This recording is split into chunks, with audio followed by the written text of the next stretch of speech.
আল্লাহ মানুষকে কেন সৃষ্টি করেছেন? আশরাফুল মাখলুকাত হিসাবে মানুষ সৃষ্টির সেরা জীব। এই মানুষকে আল্লাহ কেন সৃষ্টির সেরা জীব বানাইছেন?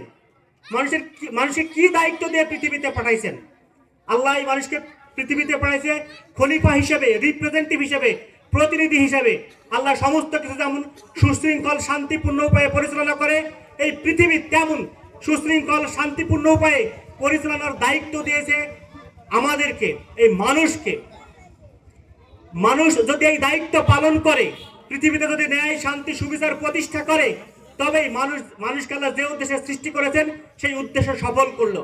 এই যে দেখেন এখন অন্ধকার, এই লাইটগুলি জ্বলছে। এই লাইটগুলি কেন জ্বালানো হয়েছে? আলো দেবে বলে। এই যে লাইট তার ইবাদত করছে। তাহলে মানুষ হিসেবে আমাদের কাজ কি? পৃথিবী থেকে সমস্ত প্রকার অন্যায় শান্তি দূর করে ন্যায় এবং শান্তি প্রতিষ্ঠা করাই হচ্ছে আমাদের কাজ। এটাই হচ্ছে আমাদের প্রকৃত ইবাদত। আমরা কি আজকে মানব জাতি এই ইবাদত করছি না? আমাদের যে উদ্দেশ্যে আল্লাহ পৃথিবীতে পাঠাইছে সেই উদ্দেশ্য ভুলে গেছি। ভুলে গিয়ে কি করছি?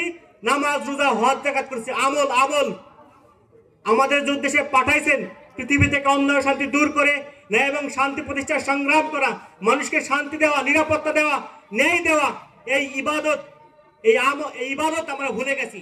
ভুলে গিয়ে কিছু আমল করছি। সেই যদি কিছু আমলের কথা বলি, তাকে নামাজ রোজা হজ যাকাত করছি। অবশ্যই নামাজ রোজা হজ যাকাত করতে হবে, কিন্তু নামাজ রোজা হজ যাকাত কেন করব সেইটা বুঝে করতে হবে। আমাকে আপনাকে দায়িত্ব দিল পৃথিবীর মানুষকে ন্যায় এবং শান্তি দেওয়া, সেটা ভুলে গেলাম, গিয়ে আমল করছি। আসলে এই আমল কি আমাদের কোনো কাজে আসবে? আমাকে সৃষ্টি করা হয়েছে যে কারণে সেইটা ভুলে গেছি, ভুলে গিয়ে আমল করছি।